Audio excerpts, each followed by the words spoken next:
Greetings YouTube, this is Toy Customizer Wakeangel2K1 and this is my 300th video. Now I spent a couple days wondering what I was going to do for this when just today I happened to find something interesting in the store.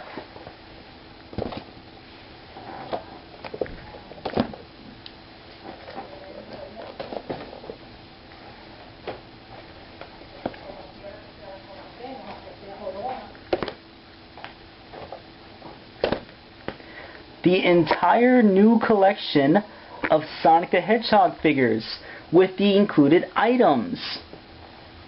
So I figured for my 300th video I'll review all 6 of these and compare them to the original figures that came out before. Plus I'll review their accessories and see if they're worth it. So let's get started.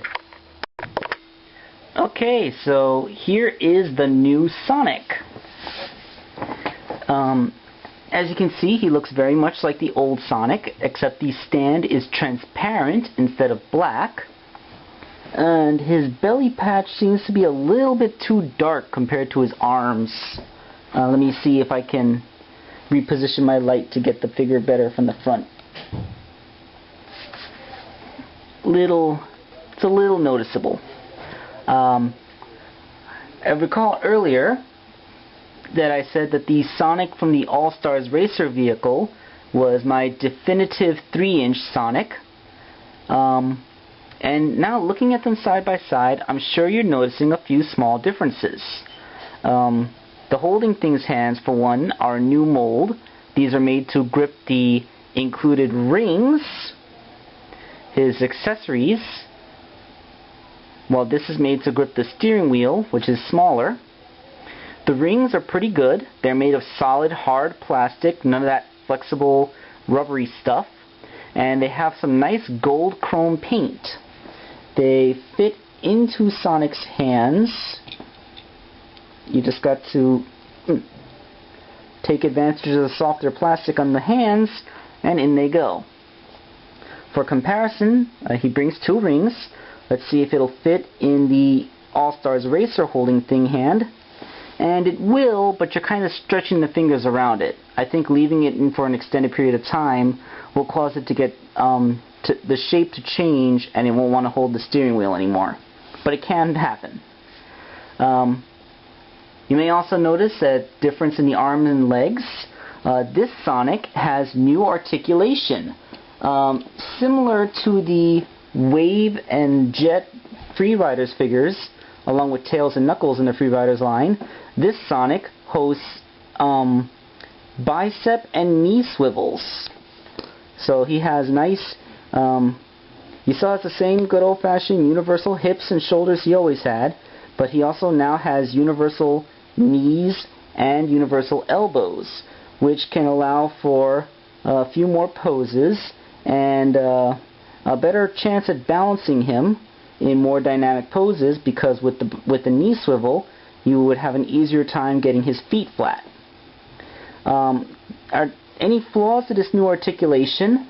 When I saw pictures on the internet, I thought this was going to make his arms and legs look really fat, but they really don't show all that much.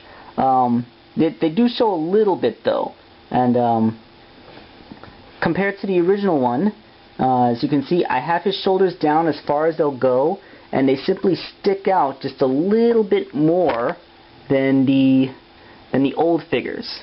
See, this is him with his arms at the side, and this is him with his arms at the side. As you can see, they don't go all the way down to the side as much. However, you can compensate with the bicep swivel by doing that. And now his arms are at his side. Let's get his knee down. The figure is not too floppy, except his right bicep swivel is loose. See? Just from gravity it kind of moves. But that's the only bicep swivel that's loose. The other one's nice and tight. So there is a little chunk of plastic sticking out there. I'm not sure if it's even visible. That allows it prevents the elbow from bending backwards, which is nice. And overall, it's pretty good. They also, like the Free Riders, there are no bolt holes on any of the joints, which looks really nice. And overall, this is a great retooling of the Sonic mold. Let's move on to the next one. The Tails figure comes with the PDA device from Sonic Colors as his little accessory, and has been given the same Free Riders level articulation as Sonic. He has knee swivels and bicep swivels, and his tails rotate. Other than that, the articulation loadout is pretty much identical to Sonic's. He also has been given holding things hands so that they can hold the PDA, and the PDA has a point of articulation as well. The antenna can rotate, but the antenna is made out of unbelievably soft plastic. It's like someone just took a little piece of a rubber band. So if you're going to rotate the antenna, use your fingernails to grip it by the base and rotate it. I put it with the satellite dish facing this way so that he can be reading the screen while the antenna is pointing at who he's talking to. Compared to the All-Stars Racer tails, you see the differences are pretty much the same, where this one does not have biceps or knee swivels and visible bolt holes on the shoulders and stuff. This guy has no visible bolt holes, and he, has improved articulation. So yeah, he looks a little nicer. Although the orange plastic they used on him is a little bit more dull. I'm not sure which one I like better, but they both look nice. Also, the gloves are a little bit mispainted. As you can see, his gloves are just white, whereas on the All-Stars Racer, the little cuffs that he has are painted in, because Tails has these metal bands on his glove and sock cuffs. Also, if I will get the PDA device out of his grip, you will see that the holding things hands are sculpted slightly differently. The Free Riders ones are more open because they aren't actually meant to grip anything, while these have more of a curl. Other than that, they are, yeah. Also, this one seems to be slightly taller. I think that might be because of the new leg articulation. I don't know. I don't think I like my Tails being too tall, but I don't know. Neither Tails has ever really been in scale. Tails is always the figure that's been out of scale for the line. So let's move both figures to the side for just a second and take a closer look at the PDA. I gotta say, for a tiny device like this, they put in a lot more paint and detail work than they really had to. Most of the buttons are still the color of the plastic, but there is some paint on the buttons, as well as the antenna, the handle. All the circuits and wires on the back are painted in. That's a really nice touch. The antenna even has a little stripe that shows the articulated piece. Well, it's not articulated here, but in the game it's articulated, and they painted it in to make it look as such. And the screen even has some binary displayed.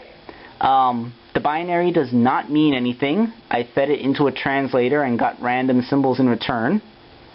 But it's a really nice little accessory. It's very detailed for what it is, and it has really good paint apps. This is a really nice accessory. Okay, let's move on to the next guy. Knuckles is a weird case in that not only has his articulation not changed from the other figure, despite the fact that he got a Free Riders figure that had the swivels and the biceps and knees, but he doesn't even have a figure stand. That's weird. Anyway, Knuckles has always been the most stable stander with his relatively round head and large flat feet, so he doesn't need the stand.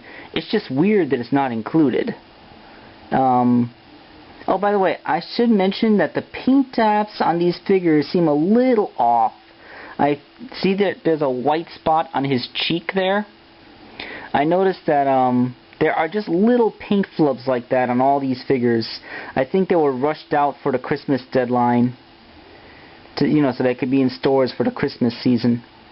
Anyway, as you can see, put next to the Knuckles that comes with the All-Stars Racer vehicle, there's really no change except for the holding things hands. So there really isn't much to talk about with this incarnation of the Knuckles figure, and except for his included accessory, which has an invisible stand. It's the Master Emerald. Looks a little small. I mean, it's cool that it's on a levitating stand. From what I can tell, it's not meant to be removed from the stand. I don't know. I kind of wish it was removable from the stand. And it's big. I mean, here's one of the Super Pack Chaos Emeralds for a little bit of context. It's about maybe 3 times bigger, but in the video games, the Master Emerald usually looks like as big as a coffee table. It just doesn't seem quite large enough. As you can see, the cut of the Master Emerald is slightly different from the Chaos Emeralds, where the Chaos Emeralds feature an octagon. This one features a pentagon, which makes the edges look much rounder here, while this one retains a 5-sided look from the top. So it's not just a giant Chaos Emerald. It actually has a different kind of emerald cut. And I guess that's something. It makes it different from the Chaos Emeralds. Okay, so Knuckles is probably the one that there's the least to talk about, so let's move on to the next one. Okay, and here is the new Shadow figure. He comes with a transparent stand, just like Sonic and Tails did. And he, again, like Knuckles, has no improvements on his articulation. And on top of that, his paint seems to have suffered a bit. As you can see over here on the cuffs on his shoes, they're white on top. And there are white spots on his gloves. And it looks like his... Even the stripe on his forehead hasn't been properly painted in. I can see some of the black through it. I mean, if I painted one of my customs this poorly, I'd be embarrassed. Also, the joints are looser. I mean, this figure is almost floppy. I've had the same problem with almost every Shadow I've got since the first one. They always seem to be like a little bit poorer quality. For comparison's sake, here's my definitive Shadow. Look at this. I put him on the stand because he's such a floppy mess. He just keeps falling. This is the first Shadow figure I ever bought, one of the original runs. I swapped out the hands with the hands from the All-Stars Racing Shadow because, frankly, that Shadow was also severely flawed in its molding. The first Shadow, it has much denser plastic. The figure physically feels heavier than this one, and the joints on it are much tighter. I don't understand. It's like with every Jazzwares figure I've seen, the first one is always relatively poor, and then they improve the quality in later runs. But Shadow seems to be the opposite, with the first run being the best, and every other run paling in comparison. I don't know what's up with that. So, yes, needless to say, this Shadow will not be replacing my original one. His accessory, however, is probably one of my favorites.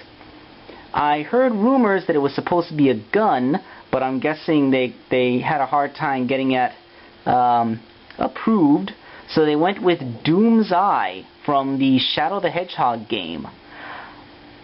I love this because it's technically another character. This is another bad guy to add to the roster along with all the badniks. For those who don't remember the Shadow the Hedgehog game from a couple console generations ago, the Shadow the Hedgehog solo game featured a race of alien invaders called the Black Arms, which were led by a big legless torso thing called Black Doom.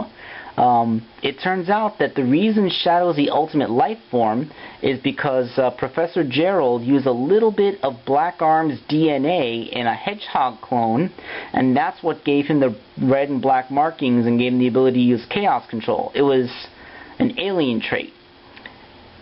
And I know a lot of people who wish that a whole bunch of people on Sonic Team got fired for coming up with that storyline, but hey, it's canon whether you like it or not. And this, in the levels, Shadow would team up with a cameo appearance of one of the main Sonic cast if he was taking on the hero mission, or usually this floating eye for the dark mission. Doom's Eye is a semi-sentient piece of Black Doom's flesh. It levitates by Shadow's side and can telepathically communicate with its original body and Shadow. So he's on this little stand, so it looks like he's floating in the air. And this is Doom's Eye, which is technically a character. It's not just an accessory, it's a new character, and a new bad guy character at that.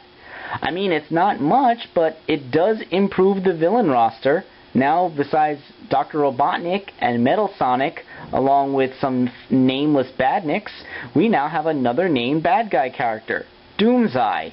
That brings the total up to 3. Okay, let's move on to the next guy, because I spent an inordinate amount of time talking about something that looks like a Starro knockoff. Bonus points for any DC fans out there who got my Starro reference. Up next is Amy Rose, looking pretty good.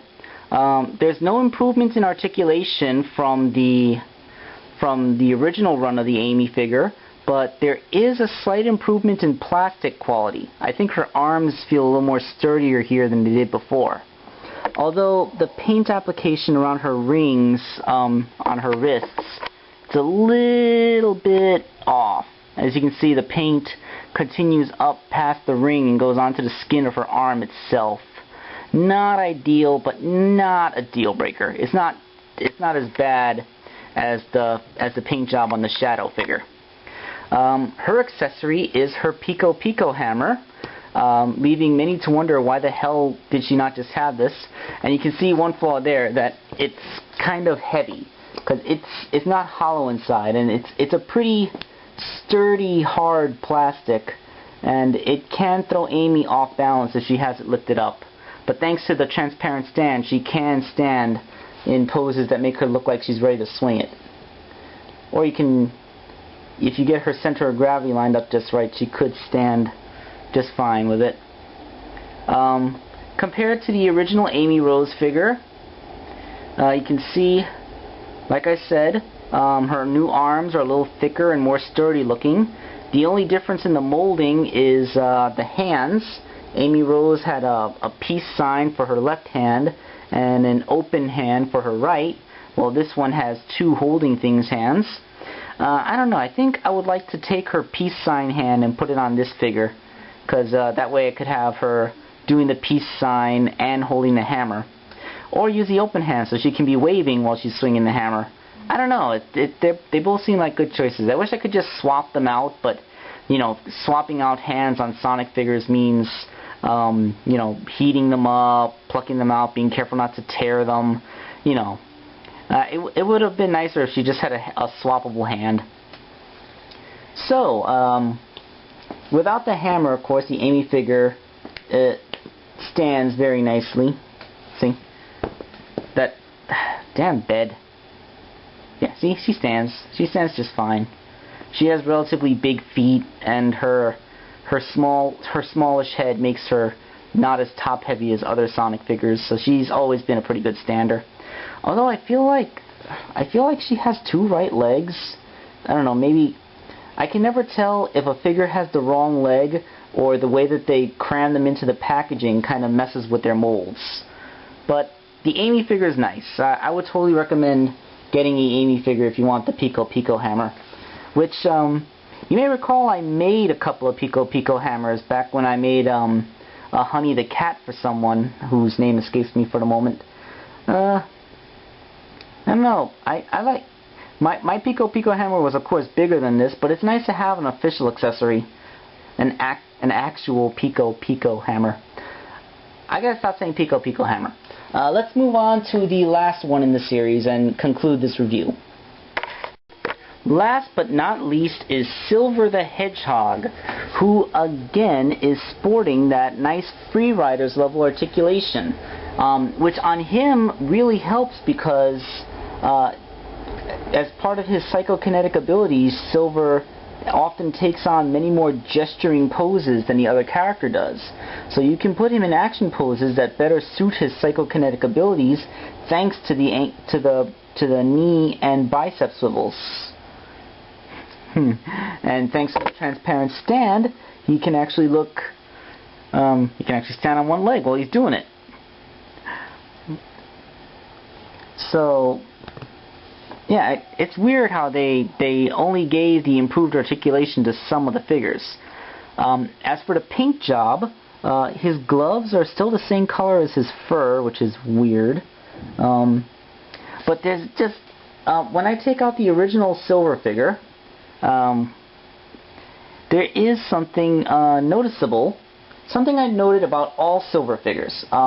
In kind of a parallel problem to the Shadow figure, every following run of Silver has had one notable flaw in the paint application, which would help a lot better if they were centered. And that is that the original Silver is the... for context, this is the original Silver, the first one that came out, no accessories. He was re-released in the Generations line with the Iblis Spider, re-released again as a shiny repaint to go in a Silver and Shadow 2-pack, and then this is the current release. So that's like 4 re-releases of the figure. The original one had painted soles. You can see the blue markings on the soles of his shoes.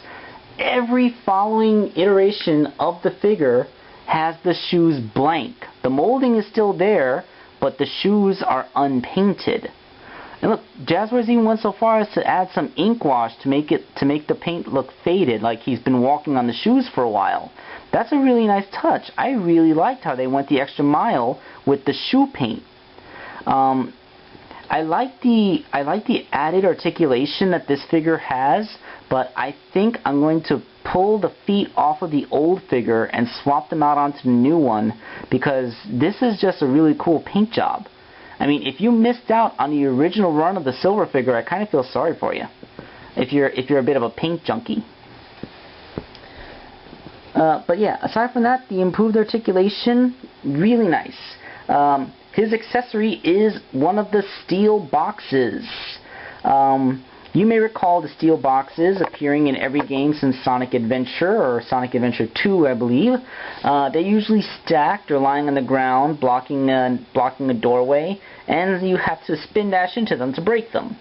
I recall in Sonic Adventure 2, you need to get the flame ring in order to destroy these boxes. Before the flame ring, you can only destroy the wooden ones. Of course, in Sonic 2006, this is the most common background object for Silver to use as a throwing thing, which makes me wonder why it doesn't have an effect stand. Like, they could have put a hole in one of the corners and then had a stand so that you could put it like this, so that it would look like Silver's telekinetically lifting it, you know, something like that. You know, like what Shadow and Doom's Eye, like what the Master Emerald and Shadow's Doom Eye accessory have. But, you know, it's a box. What more could you expect from a box? Unless you want to buy like 50 Silvers and then stack these up, that would be funny. I would like to see someone out there with enough money and patience to get all these Silvers so that they could get enough of these boxes to like stack up and make a pyramid. That would be hilarious. I'm not going to do it because I'm not made of money, but it would be funny if someone did. So, the new release of the main 6 Sonic the Hedgehog characters. Is this re-release worth your time? Just if you have the figures already, just to get these new accessories, I don't think that they are as big an incentive as the Badniks were in last year's Generations line. Although I think Shadow's worth it just for Doomseye, because that's technically a new character. And a lot of die-hard Amy fans will want that hammer. I'm not sure if it's going to be worth double buying all the figures, but for what it's worth, the accessories that they're included with are really nice. They have good paint, are made out of fairly sturdy plastic, and you know, they're just very nice and fitting. Plus, I'm not sure how universal this is going to be, but in my case, the figure's price point was lowered a bit. Traditionally, when I go to Toys R Us, which most often has these figures in stock, they always cost $10.49. That works out to about $12 after you apply sales tax and all that. But these figures, they were marked $9.49, which is actually cheaper by $1, despite the fact that including all the plastic needed to make these accessories, they technically should have cost more to manufacture. I think Jazzwares knows that by now most Sonic fans already have all these figures, so they lowered the price just a little bit to try and entice people into getting them. Yeah, I think that they're all really nice. Like I said, there are always going to be some individual QC. Always don't try to order these online. Try to find them in store so that you can inspect the paint and make sure the limbs aren't broken in the package, because that does occasionally happen. And I'm Toy Customizer Wakeangel2K1. You know, any of my redundant figures are going to be made into customs, which I'm either going to use to decorate my mantle or sell, so it's okay for me to have 2 of the same figure for a while. But but you know, I know a lot of you out there aren't figure customizers, so you're going to have to come to the decision, like, is this Master Emerald really nice enough for you to buy what's essentially the same Knuckles you bought last year? I mean, with Silver, Sonic, and Tails, the articulation has been improved, and with Amy, her iconic accessory has been added, but Knuckles and Shadow are basically unchanged from the originals. And although, like I said, my favorite accessory comes with Shadow, you're probably going to want to skip at least on them. So my final thoughts are that at least Tails, Sonic, and Silver are worth it for the new articulation, and just use your discretion on whether or not you want to get the rest. This is Toy Customizer Wakeangel2K1 signing off on his 300th video. Here's to hoping there's 300 more, and that I might actually get around to making a custom sometime soon.